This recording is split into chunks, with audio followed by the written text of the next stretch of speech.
আজকে দক্ষিণ জেলা থেকে আজকে ক্যানাডান রিয়াং, কামদেব ত্রিপুরা এবং রাজীব দেববর্মার নেতৃত্বে সিপিএম থেকে আজকে দক্ষিণ জেলা থেকে আজকে আমাদের 30 জন সিপিএমের সদস্য, আজকে অ্যাক্টিভ সদস্য আজকে আমাদের তৃণমূল কংগ্রেসে যোগদান করেছে।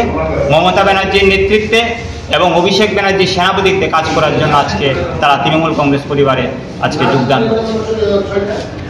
আপনারা তো আপনাদের সংগঠনের কাজ চালিয়ে যাচ্ছেন, রাজ্য সভাপতিটি নিয়ে কোনো কিছু কথা হচ্ছে?